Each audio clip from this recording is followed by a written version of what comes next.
Hi, I'm Corey and welcome to Creating with Scraps.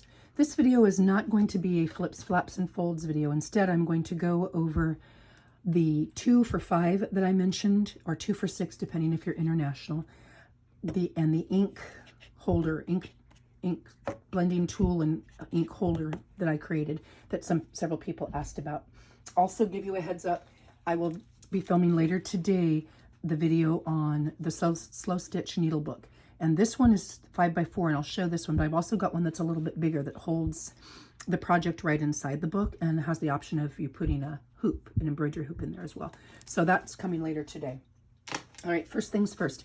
The last weekend when I sold the 5 for $10 envelopes, they sold out, so thank you for that. I raised enough to pay for the last 2 books, and there was a little bit left over. So people who order from this one, I've got, I bought a couple of Starbucks gift cards, and I found some of these little gift card holders in my, so whoever orders one of these, 1 or 2 random people will get these as well. So just as a thank you for sponsoring my kids and their books. And I wanted to show you real quick that, well, here, I'll just show a section of them. A Boy Called Bat is the next book that we're reading, and you guys paid for that. So thank you very much. And yes, I have enough for all of my students. So I really appreciate your support. And these, what I'm going to do with these is, I think I mentioned that a friend of mine had said, you know, they sold out quickly, but maybe some people weren't able to purchase them because they were just too spendy, because $10 is quite a bit for 5 pieces. So what I'm doing with these is, these are all leftover envelopes that I had. And I'm going to do, you'll get 2 items for $5, unless you're international, and then it's 2 for $6 because of the cost of postage.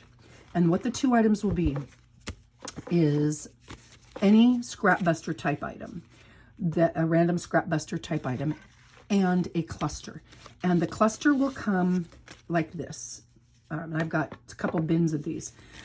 Just come like this. But I'll also include in your envelope a piece. And when I say a piece, it might be an envelope or a glassing bag or a repair tag or a guest check or something. Something that you can, if you choose to, put your cluster on. So maybe this one would come with this repair tag because, you know, it works together. They'll come separate, but if you wanted to, because people say, well, how do you use these? Well, one of the ways you can use them is to decorate just about anything. So you will get, basically you'll get 3 items. You'll get a random scrap buster item, you will get a cluster, a decorated cluster, and you will get something that you can put the cluster on. A bag or an envelope or a tag or a ticket or, I don't know, something. So that, well, actually that one looks pretty good together, so maybe I would include it that way. And those will go in my shop this morning. And I've got, I think I've got 50 envelopes here if I counted correctly. So I'll do 40 for the international. So that would be 2 items for $6. And then I've got, let's try that again. I've got 50 envelopes. So I'll do 40 United States, and then I'll do 10 for international.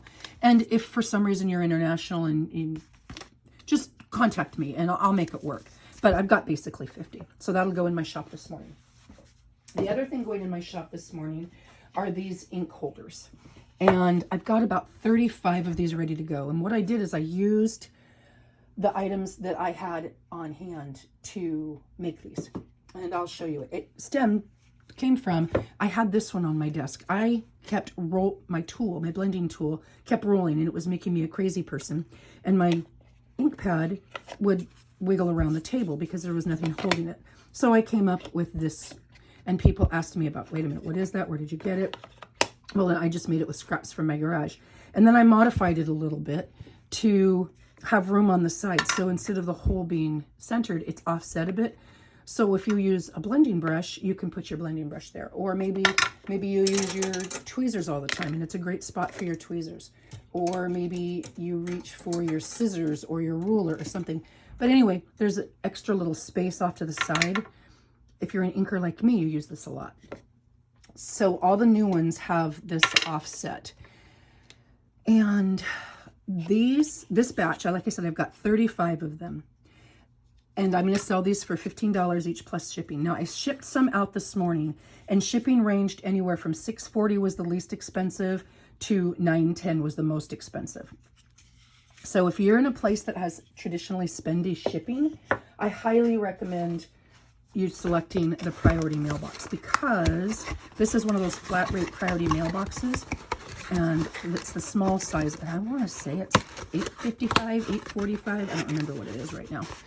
But the boxes fit in here pretty much perfectly, and I just put a little bubble wrap around them. And you can see they fit in here slick as a whistle. So that would be $8.55. So if you're in a place that's a little more spendy, choose the flat rate priority. And if you're not, I'm going to just, rather than trying to figure out exactly what it is, because these are about 12 and a half, 13 ounces.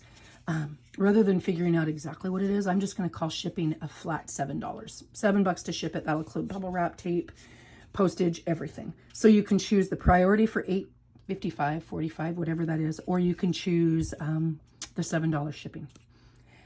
And I want to make it clear that I am no expert. These are not by any means, way, shape, or form perfect. They're not craftsman quality. They are ink tool holders, and that's what they're designed to do. So sure, I tried to make them as smooth and as nice as possible, and I used wood putty to fill in the holes and such, but this is not precision craftsmanship. So if you're looking for something that's super high-end, wrong item. Please walk away. But they all have rubber feet on the bottom, so that on your regular work surface, or if you have used a glass mat, you can move them, but it stays pretty well. And when I pick this up and put it down, it stays really well. Another thing to keep in mind, they fit this sponge dauber pretty nicely. It holds it nice and flat, and it's easy to put in and out. The one that Gail uses from the Rambling Crafter, I've sent one of these to Gail, but I don't know, and the same top fits, but I don't know if this will fit. If it doesn't fit, I'll get a larger bit and I'll make some with the 1.5 inch opening rather than the 1 1/4 that's here. But the 1 1/4 worked a little bit better. Something else to keep in mind, I use the rounded dome sponge top, and it fits a little more snugly on the Ranger or the scrapbook.com tool, blending tool. And so it fits in here really nicely. I never have to work hard to get it in. But these flat foam that was traditionally with Ranger, you might notice they're a little bit wider. So the head of the blending tool is a little bit larger than the blending tool itself. So they still fit, and they fit just fine, but just know that it pushes down the side of your foam when you take it in and out. So I wanted to give you a heads up on that. And I have 35 of these, and once they're gone, I will have to, if I make another batch or somebody wants a custom one or whatever, I will have to charge more, simply because I used the 3/4 inch plywood and the wood bases that I had on hand. If you don't, if I didn't have this, I would have to purchase the plywood, and wood is ridiculously spendy right now. Everything has gone up. I mean, I had to purchase the hemlock trim and then the feet and the stain, but I used wood scraps that I had. So I was able to keep the price down to $15. If I do another round or batch or what have you, just know that it'll go up to $20 plus the shipping, just an FYI. Okay, so for those of you who don't do wood or don't work with wood or don't have the right tools and such, I have got these in my shop, and they're $15 plus either $7 or $8.55, whatever it is, for shipping. Okay, and I've got several of those, and they're going to go in the shop this morning if you're interested. Now, some of you have tools and have wood and don't need to spend, almost $20 on an inkstand. Honestly, I love using it. It's made a big difference in the tidiness of my workspace, but it's not for everybody, and I completely understand and get that. But if you choose to make your own, I can walk you through some of my mistakes and walk you through what I did.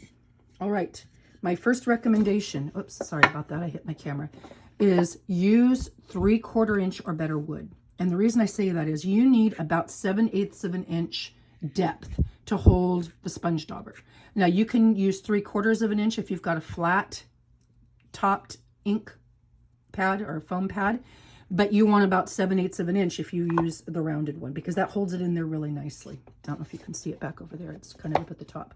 So you want a 7/8 inch depth. So you need to have a good enough amount of space to drill your hole. So I recommend 3/4 or 1 inch, whatever you've got, and 3/4 inch base. And now the reason I say the 3/4 inch base, and I'll use this as an example, I had some 1/2 inch scrap plywood, and I put the 3/4 inch base with the 1/2 inch scrap plywood, and you can see right there that the brad nail that I used wood glue to hold it, and then I used brad nailers to attach it so that I could drill this hole. And you can see that the brad nail comes through, and I believe 1 1/4 inch is the shortest of the brad nailers, or nail gun nails. So I recommend 3/4 inch and at least 3/4 inch. And all mine are 3/4 inch and 3/4 inch. Just FYI. Let's see, what else? So to make it, this is about 6.5 inches long. Some might be a little bit shorter, some might be a little bit longer, simply because, like I said, they're scrap wood. And this is, the total length is 3 1/4. The width is 3 1/8. When I was making these, I tried 3 inch, and that made this a little bit snug. I tried 3 1/4, and that made it just a little bit too wide. And I found 3 1/8 was just about right. And the total length is 6.5, and the reason I did that is so you can get your fingers in and out. Well, here in the box, you can get your fingers in. Let's try that in frame. You can get your fingers, even my big fingers, in and out to get the ink in and out. It still holds it nice, but it still gives you room to move the ink around. All right, if you're making this, 3/4, 3/4. I used a 1 1/4 inch spade bit with my drill to drill this, and I made myself a little template. This is just a place of acetate, and because I wanted it offset, I didn't center it. So when I made it, I just kind of laid this down, marked my center, and drilled my hole based on that. Couple things: make sure you clamp it well. This isn't the one, but one of them, I didn't clamp it as tight, and you can see how it gouged the edge of the rim because it wasn't clamped as tight. So clamp it really well. Plus, you just don't want to get hurt. And 2, I recommend, I love Diablo blades. I use it in my miter saw, and I use it in my table saw. But this is just, I don't know, whatever Home Depot, Lowe's brand spade bit. When I used the Diablo blades, you can see here that they have this round piece right here, and they're just a little bit sturdier. Now this is probably great for many things, but it kind of chewed up the edges, so I wouldn't recommend the higher quality bit for this. Just your basic wood spade bit. And I made 35, 42, 43 because I've made some for friends just using this bit, and I can still make many more, so it doesn't wear out the bit too terribly much. They all have, the ones that I've made all have Jacobean stain. I thought about doing some like a shabby chic style, but this is for our ink. And so even if you like antique linen, what's going to happen in here is it's going to get all stained and ugly. And so it made sense to me to start with stain, and you know, when it gets stained, that's fine. Now these are both Jacobean, so different kinds of wood except stained differently. Just keep that in mind. So yours may be a little bit darker, a little bit lighter. See this? This was stained with the same wood, and look at the different colors. And it's just because it's different wood, and different wood accepts stain differently. They are not finished. I thought about going over it with a polyacrylic, and then I chose not to because of the type of tool it is. This doesn't need to be a high quality, high finish item. So keep that in mind as well. Let's see, I got sidetracked again. All right, 3/4 inch, 3/4 inch. 1 1/4 inch spade bit. I used wood glue and then a nail gun to attach the pieces and the bases. And after, so, you know, I've got to this step. I attached it, obviously this one's a 1/2 inch, which is why I'm not using it here. I need to glue another piece to the bottom. Well, this one I wouldn't use anyway because it's got a hole. And then I used, and you can see here too, the molding I used is 1 1/4 inch molding. And that's a guideline in the wood industry, and you can see it doesn't fit perfectly flush. So it wouldn't be flush on top like the others. It would have a little bit of a lip, which if that doesn't bother you, that's totally fine. But if you don't like it, then that wouldn't be so good. Oh, I just sanded it with hand sander, palm sander. And this is the, let's see, hem lattice is what it's called, hemlock lattice, 1 1/4 by 1 3/8, and I got these at Home Depot, and it's $1 something a linear foot, and it takes just over a linear foot to go all the way around. And I think that's all there is to it. Oh, the rubber feet. Oh yeah, see, I knew I wanted to tell you something else. Okay, the rubber feet. Now I had some neoprene washers, and they worked just fine, but I had them on hand, and finding them more of these was, they were like $1 something a piece, which was insane. So I got some rubber washers, and these work really well, from Amazon. And I think these are 1 inch rubber washers. No, not quite. They must be 3/4 inch rubber washers. But when I put them on, I learned a couple things.